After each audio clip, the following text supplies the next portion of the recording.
महाभारत की कई ऐसी शक्तिशाली वस्तुएं जो आज भी इस धरती पर मौजूद हैं। आखिर कौन सी हैं ये शक्तिशाली वस्तुएं जो देवताओं द्वारा छुपा कर रखी गई हैं? भारत देश को योग, ध्यान, आध्यात्मिक रहस्य और चमत्कारों का देश माना जाता है। वेद, पुराण, रामायण और महाभारत में ऐसी हजारों घटनाक्रम और वस्तुओं के बारे में वर्णन मिलता है जिन पर आधुनिक युग में आज तक शोध जारी है। और आज हम आपको महाभारत में छुपाई गई ऐसी शक्तियों के बारे में बताएंगे जिनके बारे में लिखा है कलि पुराण में कि वो तब प्रकट होंगी जब घोर कलयुग अपने चरम सीमा पर होगा।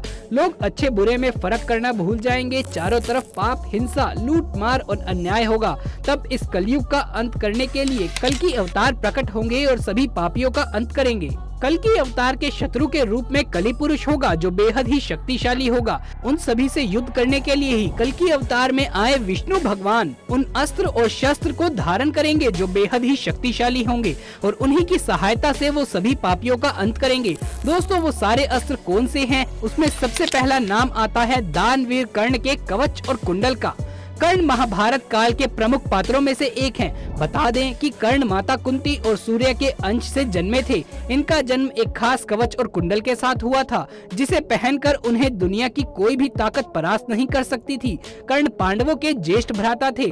आपको बता दें कि माता कुंती का विवाह पांडु के साथ हुआ था। उनके कर्ण का जन्म कुंती के विवाह से पहले ही हो गया था। कर्ण की खासियत ये थी कि वो कभी भी किसी को भी दान देने से पीछे नहीं हटते थे। कोई उनसे कुछ भी मांगता था तो वो दान जरूर ही देते थे और महाभारत के युद्ध में यही आदत उनके वध की वजह बनी थी।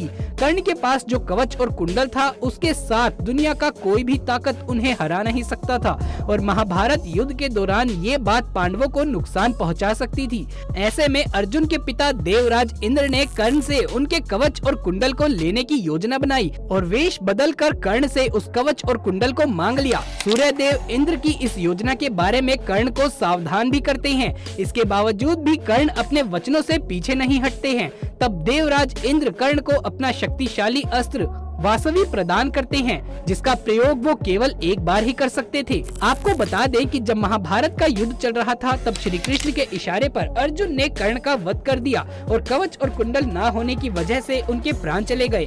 ऐसा कहा जाता है कि कर्ण के कवच और कुंडल लेने के बाद देवराज इंद्र स्वर्ग में प्रवेश नहीं कर पाए क्योंकि उन्होंने इस कवच और कुंडल को झूठ से प्राप्त किया था और स्वर्ग में किसी भी झूठी चीज को अंदर नहीं ले जाया जा सकता।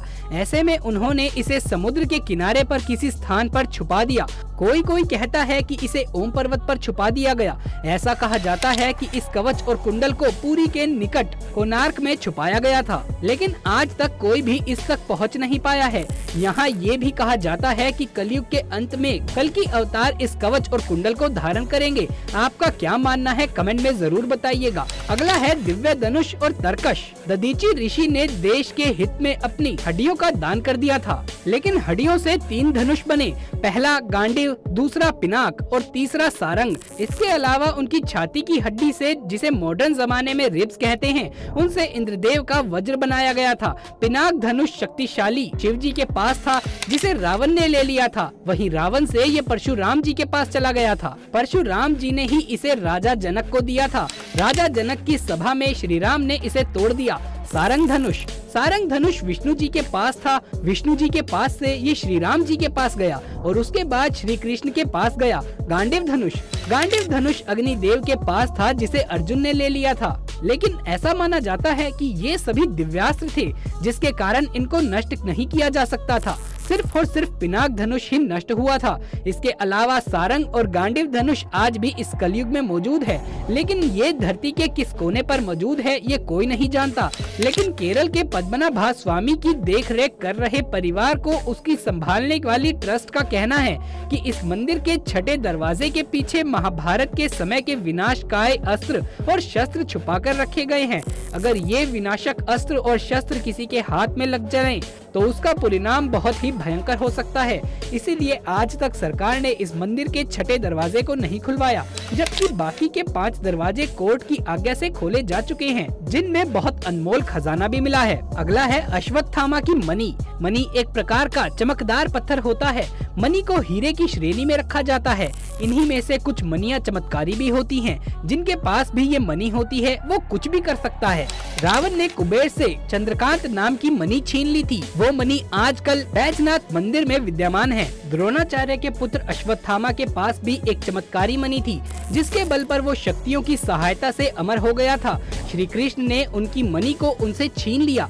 कहते हैं कि अर्जुन ने ये मणि द्रौपदी को दे दी थी, जिसके बाद द्रौपदी ने युधिष्ठिर को अधिकार दिया इस मणि का कि वो इसे रख ले। युधिष्ठिर के पास से ये मणि किसके पास चली गई, इसका उल्लेख महाभारत में नहीं मिलता, लेकिन शिव महापुराण के अनुसार अश्वत्थामा आज भी जीवित है और गंगा के किनारे निवास करते हैं, किंतु उनका निवास कहाँ है ये कोई नहीं जानता। लेकिन कहा यह भी जाता है कि वो मणि जो अश्वत्थामा की मणि थी वो आज तक सही सलामत है, लेकिन कहाँ पर किसके पास है ये कोई नहीं जानता। कहते हैं कि आने वाले समय में अश्वत्थामा की मणि कल्कि अवतार द्वारा उन्हें वापस दे दी जाएगी, ताकि वो अश्वत्थामा के साथ मिलकर कली पुरुष का अंत कर सके। अब बात करते हैं अगले शानदार और शक्तिशाली अस्त्र के बारे में, जो कि है पांचजन्य। महाभारत में कृष्ण के पास पांचजन्य था। अब आप सोच रहे होंगे कि पांचजन्य क्या है। पांचजन्य भगवान श्री कृष्ण का शंख था। समुद्र मंथन के दौरान इस पांचजन्य शंख की उत्पत्ति हुई थी। शंख को विजय, समृद्धि, सुख, शांति, यश, कीर्ति और लक्ष्मी का प्रतीक माना जाता है। कहा जाता है कि इस शंख के हरियाणा के करनाल में होने के किस्से कहे गए हैं। माना जाता है कि ये करनाल से 15 किलोमीटर दूर पश्चिम में काचवा और बहलोलपुर गांव में स्थित पराशर ऋषि के आश्रम में रखा हुआ है, लेकिन इसके पीछे का सच क्या है ये कोई नहीं जानता।